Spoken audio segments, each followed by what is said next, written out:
Մարդկության պատմության գաղտնի փաստաթղթերի աշխարհի ամենահարուստ հավաքածուի Վատիկանի գաղտնի արխիվների տնօրեն Սերջիո Պագանոյի հայտարարությունը, թե այս տարի բացվող Lux in Arcana ցուցահանդեսում կլինեն նաև փաստաթղթեր Օսմանյան կայսրությունում հայերի ծրագրված բնաջնջման մասին ռումբի պայթյունի ազդեցություն գործեց Թուրքիայում։ Խուճապահար եղած թուրքական մամուլի համար Մոնսինյոր Պագանոն բացահայտեց թուրք զինվորականների ու ոստիկանների մի քանի զեկուցագրեր հայերի տեղահանությունների ու զանգվածային սպանությունների մասին, ինչը ել ավելի բարդացրեց ժխտողական քաղաքականություն վարող թուրքական իշխանությունների դրությունը։ Այդ փաստաթղթերի փաթեթները դեռ սպասում են ցուցադրության իրենց հերթին, իսկ մինչև այդ մենք կշարունակենք պատմել արդեն հետազոտված փաստաթղթերի մասին, այն փաստաթղթերի, որոնք պատմում են, թե ինչպես են հայկական Նախիջևանի տարածքում հայտնված վաճկատուն ցեղախմբերը բազմապատկվել, իսկ հայերը տեղահանվել կամ բռնի մահմեդականացվել, եւ թե ինչպես մարդաբանները կարող են ապացուցել, որ այսօրվա Նախիջևանի ադրբեջանցի կոչվող բնակչության մեծ մասը հայերի հետնորդներն են։ Ընդամենը մի քանի հետազոտողներ հսկայական աշխատանք են կատարում այդ փաստաթղթերը վատիկանյան անծայր արխիվների բազում հատորներից պեղելու եւ հայագիտությանը, հետեւաբար նաեւ մեր հանրությանը մատչելի դարձնելու համար։ Այդ հետազոտողներից մեկի հետ զրուցել է մեր թղթակից Տաթևիկ Նալբանդյանը եւ շատ հետաքրքիր մանրամասներ պարզել մեր պատմության, համեմատաբար մի փոքր, բայց նշանակալի դրվագի ու այդ տասնամյակներին կատարվածի մինչեւ մեր օրերը թողած ազդեցության ու հետևանքների մասին։ Նամակագրություն է հոգևոր առաջնորդների հասարակ Փաստաթղթերի այս ծանր փաթեթը միջնադարի մի քրեական գործ է Վատիկանի արխիվներից։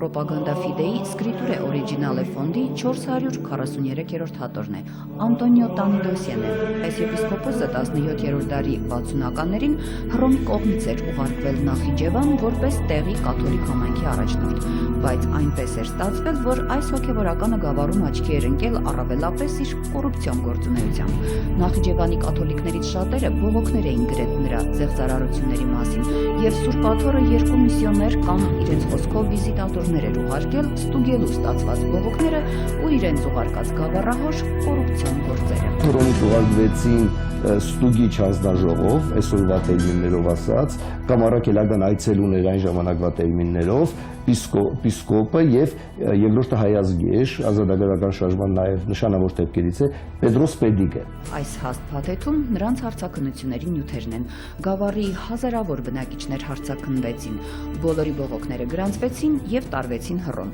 Ցուցմունք տվողների մեջ եւ հայեր կան, եւ պարսիկներ, եւ արդեն թուրքացած քրդեր, որոնք մանրամասն պատմում են գավառահոր զեղծարարությունների եւ նույնիսկ այն մասին, թե ինչպես է նա խափանել ժամերկությունը ու հին ուղղափառների խոստովանությունը։ Վկայությունը հայերեն, ես Հաջի Իմամ Վերդո, ուշադիր անունը, թուրք է։ Վերո գրյալ մեր Գեղին Ջամիաթին, ջամիաթը ժողովրդին, անչափ զուլմ սիտամ արավ վերո գրյալ Գեղին, զուլում արեց այս վերո գրյալ Գեղին, թե հային, թե թուրքին, թե ֆրանգին, որպես միոչե այդ արավ ինքն վերո գրյալ պատվական հորը խնդրելով իր նման է, որ մեր Դադաստանն ան է եւ Սուրբ Ժողովը Հռոմի հավատացի ժողովն է, արզ անի, որպես եկեղեցին երկու օր դուրը պնդել տվուց ժամը հագելատվ է երկու եկեղեցու դուրը,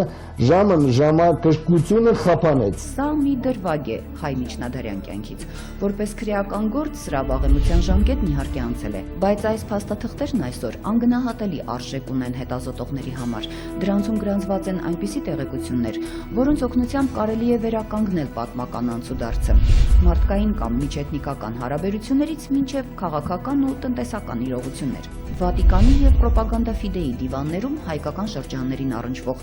ամենախոշոր հավաքածուն Նախիջևանի վերաբերյալ է, ասում է Մերուժան Կարապետյանը, քանի որ այստեղ լատին եկեղեցուն պատկանող թեմ էր ձևավորվել դեռ 14-րդ դարից։ Ունիթորներ անունով հայտնի այս համայնքը իր գոյությունը պահպանեց 4 դար։ Համայնքի հոգևոր ադմինիստրատիվ ղեկավարությունը ամենօրյա նամակագրության մեջ էր Հռոմի հետ, եւ այդ նամակագրությունը խնամքով դասակարգված պահվում է Վատիկանի արխիվներում։ Դրանցից 12000 էջ պատճենահանված բերել է Մերուժան Կարապետյանը դեռ 90-ականներին։ Ինչ են բացահայտում այդ էջերը։ Այդ փաստաթղթերն անշուշտ կաթոլիկ համայնքի ներքին կյանքի մասին են, բայց դրանց շնորհիվ կարելի է լիարժեք ուսումնասիրել Նախիջևանի 16-ից 18-րդ դարերի պատմությունը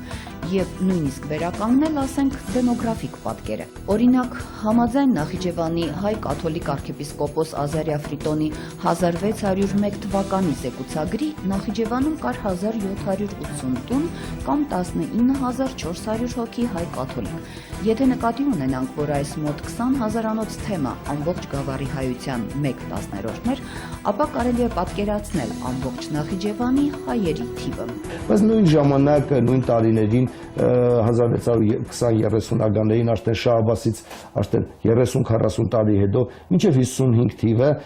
6 անգամ Արևելյան Հայաստանով ճամփորդած Տավերնին արդեն հրաբարակում է որոշակի թվեր։ Օրինակ, ոչ թե բնակության մասին, բայց ասում է, որ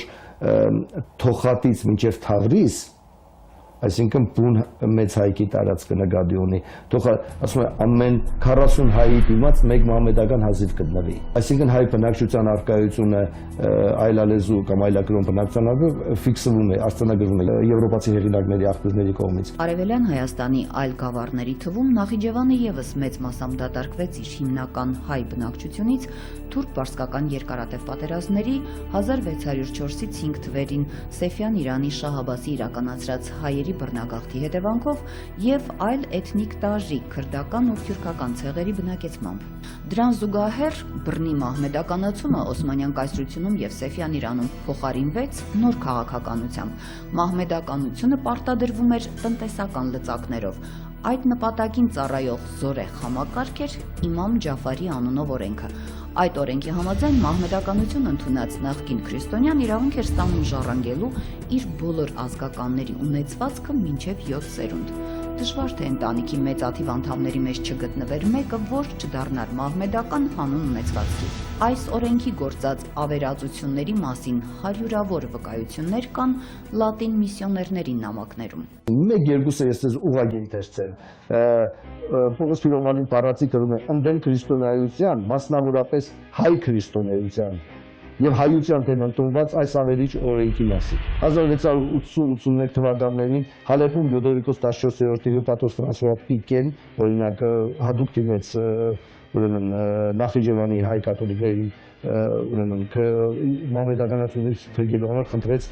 թագավորի անմիջական միջնորդությունը։ Եվ ինքը ճանապարհորդելուց Նախիջևանում անցնելուց անձամբ ինքը հետաքրքիր ձևակերպում ունի։ Ասում են Նախիջևանում մահմեդականությունը հիմնավորվել է բռնությամբ։ 1632 օգոստոսի 19-ը Պողոս 5-րդ պապին խնդրում է միջոցներ ձեռքարներ հայերի փրկելու այս կաթոլիկ հայերի մասին է խոսքը այս օրենքի գործունեությունից։ 1633 հուլիսի 19-ը Պապը Սպահանի լատին եպիսկոպոսի ձեռքով դիմում է շահի կասեցնելու համար այս օրենքը։ 1635 Փիրոմալին նամակում նորից է խոսում այս եւ աբարաներում 15 հայեր աբարաններ գյուղը առաջնորդարանի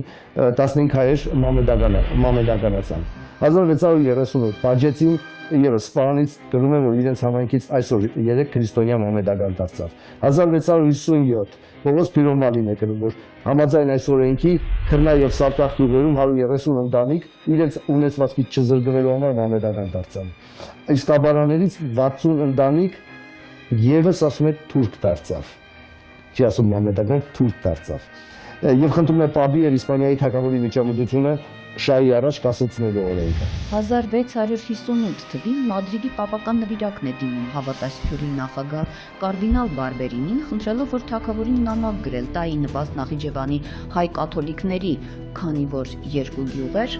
ամբողջովին մահմեդականացել են, բուժում է նվիրակը։ 1660-ի մայիսի 15-ին Թոխատից Անտոնիո Տանին է խնդրում հավատացյալի քարտուղարին, որպեսզի Պապը հորդորի եվրոպական քրիստոնյա թագավորներին գրելու Պարսկաստանի շահին կախակայելու այս օրենքը։ 1674-ի մարտի 24-ին ապարաներից Նախիջևանի Մատթեոս Ավանիսենց arczepiskopos-ը օգնություն է խնդրում ընդդեմ հավատափոխության հավատասփյուր ժողովից, տեղեկացնելով, որ Գանձագյուղում բոլորը մահմեդական են եւ միայն 10 կաթոլիկ է մնացել։ Եթե 1-2 տարի էլ անցնի, ոչ մի քրիստոնյա չի մնա, եզրակացնում է Նախիջևանի arczepiskopos-ը։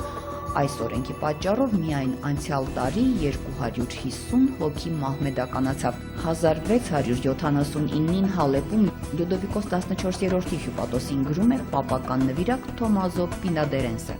Բազմաթիվ այսպիսի նամակներ են վկայում այս օրենքի հետևանքով օրեցօր աճող մահմեդականների թիվը եւ կամ հայ կաթոլիկների արտագաղթն ու փախուստը։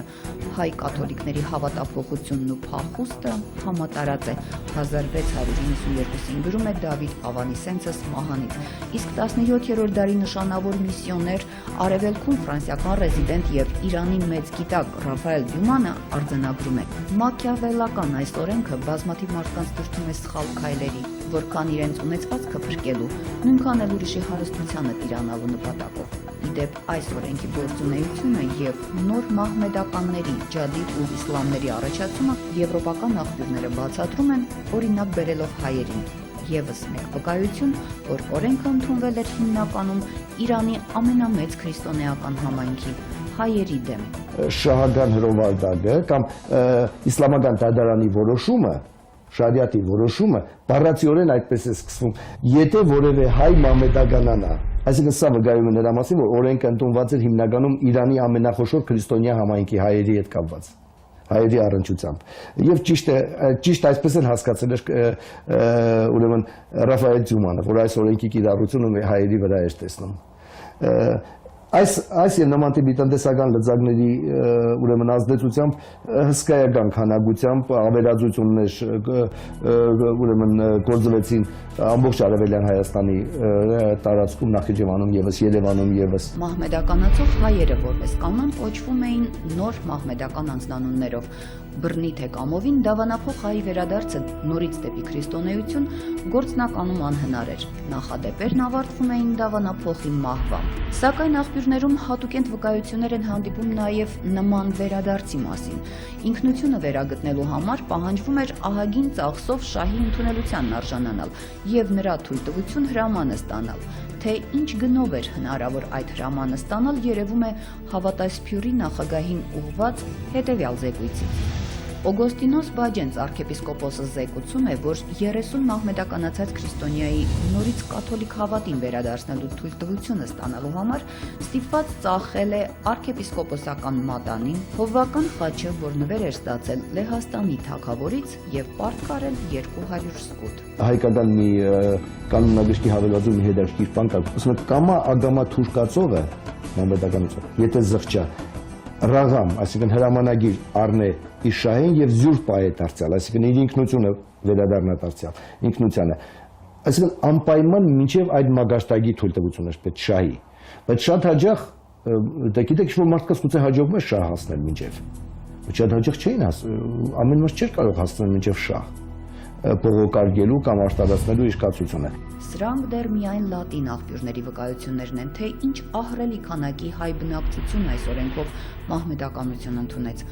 Օրենքը գործնականում կիրառվեց մինչև 20-րդ դարի սկիզբը։ Մահմեդականացած հայը ներկայացվում էր կամ նոր մահմեդական, ջադիդ ու իսլամ տերմինով, կամ որպես թուրք, քուրդ եւ պարսիկ, եւ աստիճանաբար համալրում էր Նախիջևանի մահմեդական բնակչության շարքերը։ Դուք կարող եք լեզվափոխ կամ կրոնափոխ լինել, բայց մասշտաբանական տվյալները 1900-ներում չէր փոխվում։ Այսօր շատ է դաշկիր է տվյալ այդ գյուղերում ներկայիս ադրբեջանական բնակչության մասշտաբանական ուսումնասիրությունները կատարել, որտեղ ամենայն հավանականությամբ դրա նախկին դավանափոխ հայերն են։ Քիչ չէր նաև այն մարդկանց թիվը, որոնք չցանկանալով իսլամ ընդունել, լքում էին հայրենի բնակավայրերը։ Մասնավորապես Վատիկանի փաստաթղթերը միաձայն վկայում են արդեն 17-րդ դարի վերջից սկսած Նախիջևանի հայ կաթոլիկների զանգվածային արտագաղթերի մասին։ Նախիջևանահայության գաղթի հիմնական ուղղությունների մասին խոսում են նրանց թողած եկեղեցիները, մատուռները, տապանակարերը։ Սկզբում նրանք հաստատվում էին Փոքր Ասիայում, Իզմիր, Բուրսա, Պոլիս, այնտեղից էլ Եվրոպա եւ հիմնականում Իտալիա։ Նախիջևանահայության հետքերով լցված է ամբողջ Եվրոպան, Մերձավոր Արևելքը եւ ամբողջ Եվրոպան։ Եթե 16-րդ տարում դուք այսինքն օրինակ Հալեպի հայկական գերեզմանատանը կարող եք հարյուրներով տեսնել ճյուղայեցի խոջաների տաբանակարեր, դրանից հետո արդեն 17, 18-րդ տարերում ամբողջ Եվրոպայում դուք անընդհատ կհանդիպեք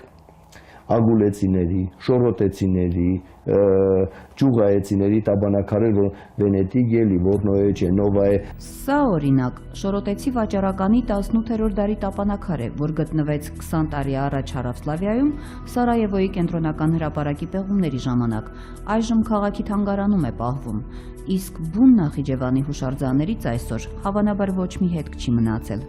Դրանց գոյության միակ ապացույցը անցած դարի 60-ականներին Արգամ Այվազյանի ջանքերով հրատարակված այս լուսանկարներն են։ Նախիջևանի 6 գավառների խաչքարերն ու վիմագիր ժառանգությունը ներկայացնող 6 հատորները։ Առաջին հատորը ճյուղայի վիմագրությունն է, Ագուլիսի հատորը, ուրեմն Երնջակ, Նախիջևան Շարուշ, Կողթն եւ Ջաուկ Շահապոնք։ Այսինքն բոլոր այն գյուղերը, որոնց մասին մենք խոսում էինք, սա այդ գյուղերի վիմագիր ժառանգությունն է, որ այլևս այսօր գոյություն չունի։ Իսկ Նախիջևանի հայ կաթոլիկ բնակչության արտագաղթի վերջին ակորդը 1752 թվականին էր, երբ Ազատ խան Աֆղանը ավերեց Նախիջևանի համարյա բոլոր հայկական գյուղերը եւ ով դեռ չէր հասցրել արտագաղթել, գերի տարվեց։ Այս ամենը աստիճանաբար հանգեցրեց գավառի քրիստոնյաների թվի նոսրացման ու ի վերջո 18-րդ դարի կեսերից կաթոլիկական կենսագործունեությունը դադարեց, արձանագրում են Վատիկանի փաստաթղթերը։ Ճիշտ նույն ժամանակ Նախիջևանի Շահկերտ Ղազանչի գյուղի հայերը ապստամբելով տեղի խանի դեմ տեղափոխվեցին Ղարաբաղ, Շուշի, որտեղ հիմնեցին Ղազանչեցոց եկեղեցին։ Տաթևիկ Նալբանդյան, Արման Ղարիբյան, Հակոբ Փափազյան, առաջին լրատվական։ Մենք շարունակենք Սուրբ Աթոռի արխիվների հայոց պատմության ամենահետաքրքիր դրվագներին վերաբերող փաստաթղթերի մասին մեր հետազոտական փաստավավերագրական շարքը։ Վատիկանի արխիվների մասին մեր հաջորդ պատմությունը Գանձասարի կաթողիկոսական աթոռի, հայ մելիքների, Իսրայելորի եւ Հռոմի պապերի միջև նամակագրության մասին է։ Հայ եկեղեցական, քաղաքական ու ռազմական գործիչները այդպիսով ըստ էության բանակցություններ են վարել Հայաստանի ազատագրության գործում նաև սրբազան քահանայապետերի եւ Սուրբ Աթոռի աջակցությունը ստանալու համար։